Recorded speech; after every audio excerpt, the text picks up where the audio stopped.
Cast of Mr. Mercedes, you came in his third year, right? Yeah, I did. Yeah. Is that hard? Coming into like an already existing cast? Not in this case, no. I mean, like in certain situations, you feel like you're, crashing the family barbecue, but not in this case. Everybody was just so welcoming, and yeah, I mean, it was crazy. It's like, adapted from Stephen King, directed by one of the great television directors, Jack Bender, written by David E. Kelley, stars Brendan Gleeson. I mean, it could have been a very intimidating situation to walk into, but everybody is so warm. And not comedic for you, right? Not very comedic, no. Like certain comedic little moments here and there, but probably my most dramatic role, and then my least asshole role. What makes David Kelley so special? I think that David, he really, the worlds in which he creates, and he has that voice that is so singular to him that he's had since L.A. Law, really, that you just can't mistake his words from another writer's. It's that great writing that you want to do, that you get, and you're like, no other writer writes like this. And here he's dealing with the writing of Stephen King. Yeah. Right, so you have double writing coming in at you. Exactly. So it's part of my job, I think, is to adhere to a world, and that's a real gift when you have two writers who have such a clear world that you have to inhabit, and and his love for words is like, it's like he was a lawyer, he was a law student, so you see, it's characters are always making their case for why they should exist, and that's fun. Well, you're also in the Netflix mega hit Stranger Things, which the creators, the Duffer Brothers, have cited Stephen King as a huge influence. Yeah. Stephen King seems to be surrounding your life. I know. It's wild. I've had that thought too. I really did. I was like, oh man, I'm getting Mr. King from all angles here. Is it a comedic role in Stranger Things? It's pretty comedic. I love the Duffer Brothers. You see their influences. You see like the influence that Spielberg or John Carpenter or Stephen King have on them, but then they bring their own vision to it too, as really this like childlike perspective and familial perspective of all the characters. And so I always wanted to be like the comedic relief in a Spielberg movie in the 80s. And this is really like the closest you can get to that now, because Mr. Spielberg doesn't make those types of movies anymore. Do you run around appearing on things? Yeah. Like how do you know where you have to be tomorrow? I tell people that my address is television. Just turn on the TV. No, I run around. I'm very lucky that I keep getting grabbed to do things, and things that I really believe in. Your character on Stranger Things is what? Murray. Murray Bauman. Jew. Finally. A Jew in a bunker, for once, huh? That's kind of switched it a little bit.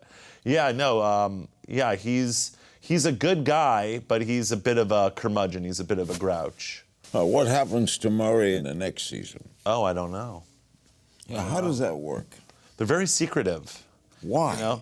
Because the fans are so rabid. They're really like it's an insane fan base. It's like globally, just people want to know everything and are theorizing about what the next season will hold and what certain things meant at the ending of the third season. So not even you know? Not even I know yet, no, not until I get the scripts. You only know it's script to script, or do you know the whole thing? I think by the time we start shooting, I'll have a good sense of the whole thing. But we're a few months away, so I don't necessarily know yet. What did you think of the Woody Allen theory of you only see the part you're in? In other words, because you don't know what's happening when you're not in that scene. Right. So why do you have to know it? Yeah. Well, I'm not going to disagree with Woody Allen and how he makes movies. I think that way of working has really worked for his actors in the past. He's gotten some of the best performances ever done on screen. Why wouldn't it work for every actor in every play because you're not supposed to know what's going on when you're not there. I think that there's a thing that's important, especially in theater, I would say, when you're really dealing with like a very specific voice of seeing like the arc of the whole thing, seeing how all the characters are connected, seeing how the story takes place and what your actual part in that story is, I think is very valuable. But if somebody's going to come in and make an ultra confident decision of this is how I want it to be, and you only know what you're in, that in a way is like is adding some sort of new level to the work that they're doing when you're talking about an artist like Woody Allen. You know. You said Chicago has a great influence on actors and comedians. Why?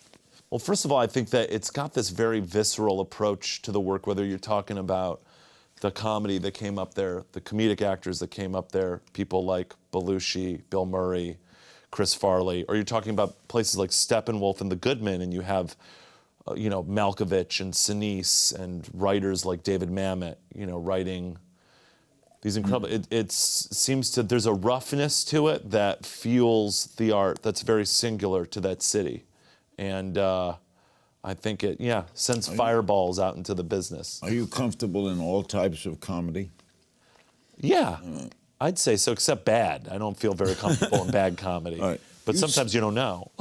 You started a show on Adult Swim and left because of a principle you had, right, about they're not treating... What happened? Well, it was the only network that didn't have female showrunners. And the head of the network basically said that women weren't funny.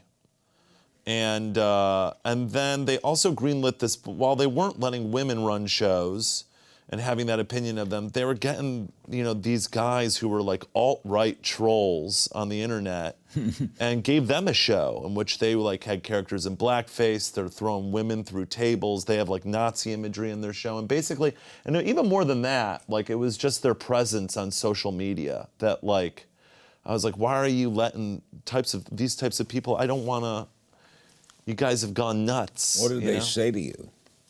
How did they respond to your action? They didn't say anything to me because at the time I didn't owe them anything, so I wasn't on, I wasn't on the clock at all. I had privately decided not to, return to them, and then when Trump got elected, I got on Twitter and I was like talking smack about Twitter, which is pretty hypocritical to be criticizing Twitter while you're tweeting. And then this guy called me a hypocrite. He's like, you work for a network that greenlit a white supremacist show. And I was like, well, I actually don't anymore.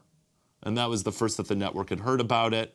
And then that went viral with the trades and everything like that. And then there was this huge uproar to get the show ended. But I never communicated with the network again. Aren't things pretty good for women now in comedy? I think they're certainly better. I think it can always get better. I think that, it's a lot of the way things have always been, changing and not getting rid of what works already, but adding more of what works, and just giving women more and more of an opportunity. Which, Brett, glides us in. Watch this segue. Oh my God, we're gliding. To Phoebe Waller-Bridge. Yes. And Fleabag. Yeah. Why is that such a huge success? I think that she's made a really,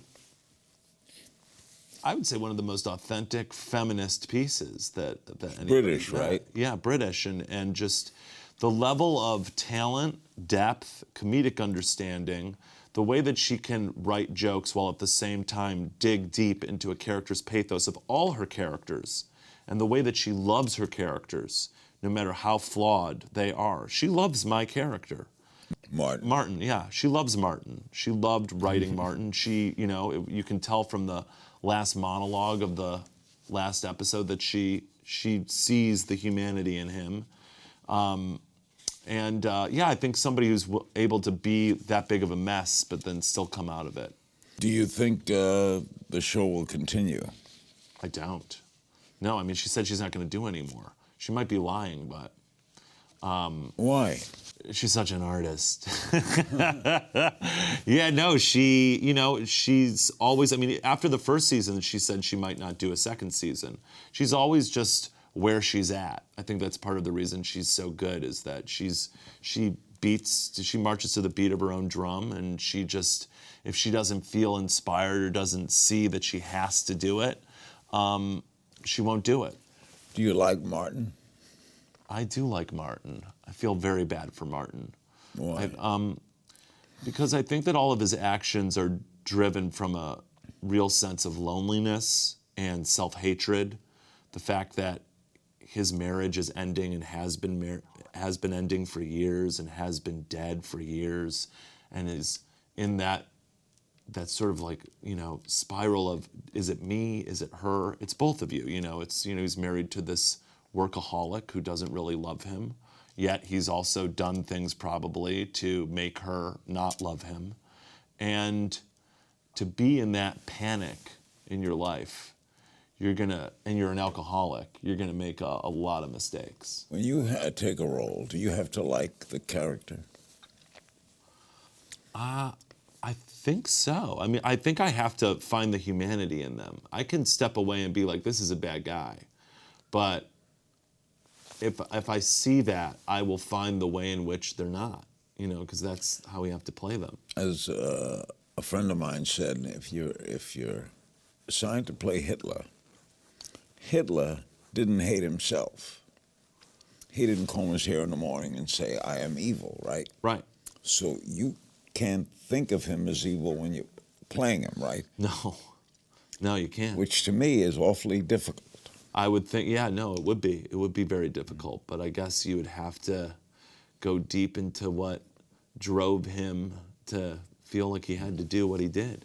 Never miss a beat. Subscribe to Larry King now and watch new episodes every day.